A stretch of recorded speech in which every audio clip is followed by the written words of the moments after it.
Daw University near Kanyakumari, the best emerging university in South India. முன்னாள் அமைச்சர் பொன்முடி மீதான வழக்கிற்கான இந்த தீர்ப்பு என்பது தள்ளி வைக்கப்பட்டிருக்கிறது. முக்கிய செய்தியா பார்க்கிறோம்.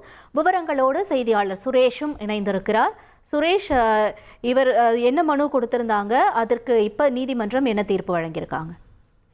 வணக்கம். சென்னையில 2025 ஒரு நிகழ்ச்சி நடந்தது. அந்த நிகழ்ச்சியில பேசின முன்னாள் அமைச்சர் பொன்முடி சைவ வைணவ சமயங்கள் சம்பந்தமாகவும் பெண்கள் சம்பந்தமாகவும் சர்ச்சைக்குரிய வகையில பேசியதாக ஒரு குற்றச்சாட்டு எழுந்தது.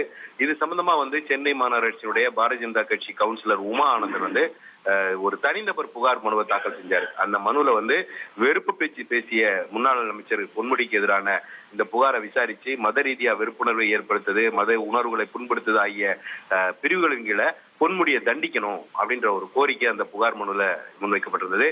இந்த புகார் மனு விசாரித்த சென்னை ஜார்ஜ் டவுன் நீதிமன்றம் கோப்புக்கு எடுத்துக்கிட்டு இவர் இந்த வழக்கு விசாரணையை துவங்கிச்சு. இந்த நிலையில இந்த வழக்கை விசாரணைக்கு ஏத்துக்கிட்டு பிறப்பித்த அந்த உத்தரவை ரத்து செய்யணும் அப்படின்ற கோரிக்கையில பொன்முடி உயர் நீதிமன்றத்துல ஒரு மனு தாக்கல் செஞ்சிருந்தாரு. இந்த மனு நீதிபதி இளந்திரன் முன்னாடி விசாரணைக்கு வந்தது. அப்போ பொன்முடி தரப்புல ஆஜரான மூத்த வழக்கறிஞர் என்ன சொல்றாருன்னா, மூடிய அரங்குல நடைபெற்ற ஒரு நிகழ்ச்சியில பேசின பேச்சு தொடர்பா அளிக்கப்பட்ட இந்த தனிநபர் புகார் தாக்கல் செய்யப்பட்டிருக்காங்க.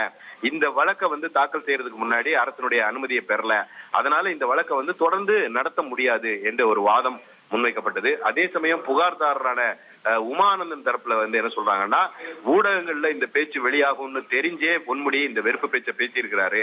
ஏற்கனவே இந்த விவகாரத்துல சென்னை உயர்நீதிமன்றம் தாமா முன் வழக்க விசாரணைக்கு எடுத்துக்கிட்டு பொன்முடிக்கு எதிராக வழக்கு பதிவு செய்யணும்னு உத்தரவிட்டு இருந்தது.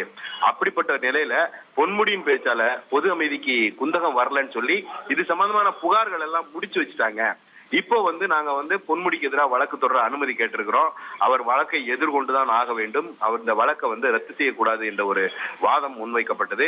இருதரப்பு வாதங்களையும் கேட்ட நீதிபதி இந்த வழக்கை ரத்து செய்யணும்ன்ற கோரிக்கையோட பொன்முடி தாக்கல் செஞ்சிருந்த அந்த மனு மீதான தீர்ப்பை தேதி குறிப்பிடாமல் தள்ளி வச்சிருக்காரு.